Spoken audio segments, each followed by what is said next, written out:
Halo para tukang nonton, balik lagi bareng Bang El. Nah, kali ini Bang El mau nyeritain sebuah film yang berjudul New Autonomy Yuri Sasahara. Film ini dirilis pada tahun 2020. Film ini sendiri dibintangi oleh seorang wanita cantik bernama Sasahara Yuri. Dan buat kalian yang ingin tahu cerita, langsung aja kita tonton videonya sampai selesai.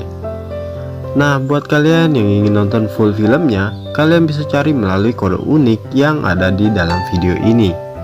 Oke, tanpa basa-basi langsung aja kita lanjut ke videonya.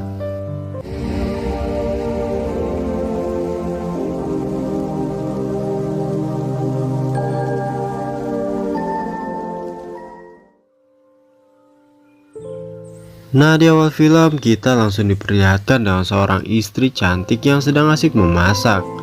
Wanita ini bernama Koyama. Tak lama kemudian suami Koyama yang tak tahu siapa namanya ini pun datang. Nah, berhubung gak tahu siapa namanya, jadi kita sebut aja dia si Kan.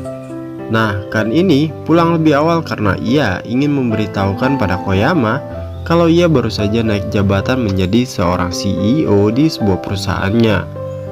Nah, karena terlalu bergembira, si Kan ini pun memeluk Koyama dengan sangat lembut. Karena telah mencapai posisi yang sangat baik, Kan pun ingin segera memiliki anak bersama dengan Koyama. Nah, pada malam harinya, saking senengnya si Kan ini sampai nggak bisa tidur.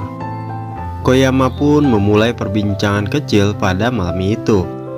Sementara Kan, ia terus menghayal ingin memiliki seorang anak yang cantik. Dan lalu mereka pun pergi untuk bercocok tanam. Nah, keesokan paginya, si Kan ini merasa sangat gugup karena ia akan melakukan pelantikan di depan karyawan lainnya. Tapi pada pagi itu Kan sangat ingin membawa mobil. Sementara Koyama terus berusaha melarang Kan karena Kan ini sudah lama nggak bawa mobilnya sob. Tapi Kan ini terus memelas. Dan ia juga mengatakan kalau besok ia akan menggunakan kereta kembali untuk berangkat bekerja. Karena tak ingin merusak suasana hati suaminya, Koyama pun mengambilkan kunci dan lalu mengantarkan suaminya hingga depan rumah. Tak lama berselang, si Kan ini mengalami kecelakaan hingga membuat seorang wanita meninggal. Tapi sayangnya kejadian itu nggak ditampilin di dalam film ini sob.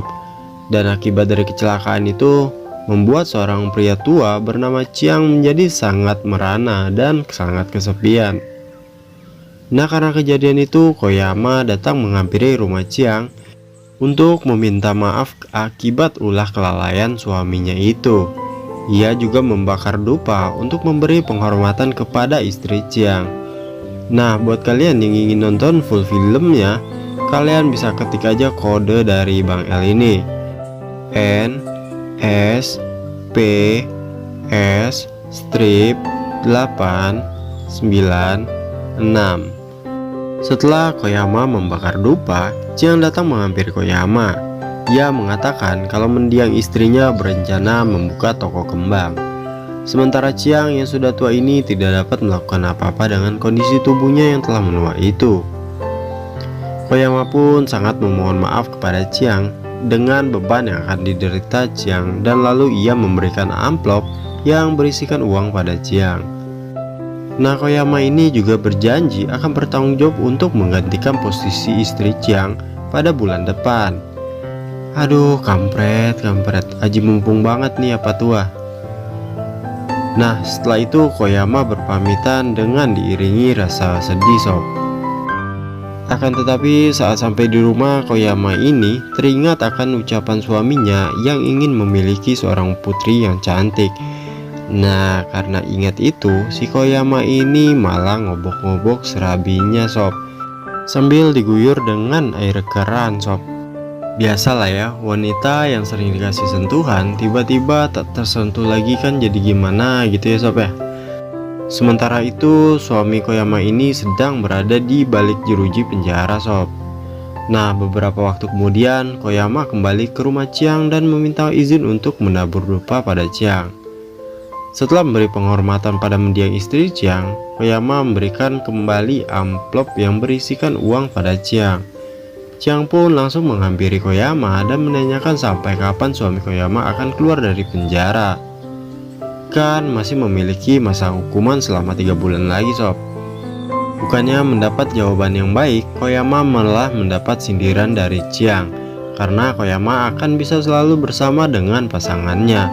Sementara Chiang menjadi hidup kesepian dan tidak bisa menikmati serabi lagi sob. Ucapan Chiang itu membuat Koyama sangat tertekan dan dipenuhi rasa bersalah. Chiang lalu mengambil minuman dan menyuruh Koyama untuk meminum minuman itu untuk menebus kesalahannya dan untuk menemani Chiang yang kesepian. Saat gelas terisi minuman, Koyama langsung meminum minuman itu. Dan setelah gelas kedua habis, Chiang menanyakan apa yang akan Koyama lakukan jika sampai mabuk dan pingsan. Koyama langsung mengatakan kalau Chiang dapat melakukan apapun hingga ia merasa bebas. Hal itu membuat Chiang menjadi tambah bersemangat dan lanjut memberikan minuman pada Koyama hingga Koyama ini mabuk berat. Dan aksi perkebunan pun gak bisa untuk dihindarin sob. Pokoknya lu harus nonton film ini karena seru banget dengan durasi yang cukup panjang sob ya. Kalau kalian yang suka film dengan durasi yang sangat panjang. Oke, kita lanjut lagi. Dan setelah kejadian itu, Koyama setiap hari harus datang ke rumah Chiang untuk menggantikan istrinya. Dan Koyama pun menyanggupinya. Ya iyalah, Koyama menyanggupi. Di sisi lain, ia ingin menembus kesalahan suaminya, tapi di sisi lainnya karena ia juga keenakan sob ya. Sementara suaminya terus merenungi kesalahannya di dalam penjara. Keesokan harinya, Chiang pergi menemui sahabatnya dan memberikan beberapa barang. Saat sedang asik melihat barang, ada sebuah bola yang mengenai tongkat Chiang. Ia langsung mengambil bola itu dan menendangnya kembali. Hal itu sontak membuat sahabat Chiang menjadi terkejut. Chiang meminta temannya untuk merahasiakan kebohongan tersebut agar Chiang dapat membiayai hidupnya. Sementara Koyama sendiri, ia sedang berada di rumah Chiang untuk menggantikan istri Chiang mengurus rumah dan mengurus kebutuhan Chiang. Nah, pada malam harinya saat Koyama ingin membersihkan bekas makan Chiang, Chiang yang tahu Koyama akan pulang langsung menyuruhnya untuk menyiapkan kasur. Setelah siap, Chiang pun langsung pergi yang mengajak Koyama untuk bercocok tanam. Enak banget ya, perut kenyang habis makan langsung olahraga pula itu. Oke, singkat cerita 3 bulan pun berlalu. Kan yang telah bebas dari penjara ini langsung datang untuk memberikan penghormatan pada istri Chiang bersama dengan Koyama. Kan sangat menyesali perbuatannya itu. Ia juga sangat meminta maaf pada Chiang karena telah membuat istri Chiang meninggal. Koyama yang sebagai istri juga ikut meminta maaf pada Chiang. Lalu Chiang mengatakan kalau ia sangat kesepian karena istrinya yang telah meninggal. Chiang pun merasa sangat iri pada Kan dan ia memintakan untuk menceraikan Koyama saat itu juga.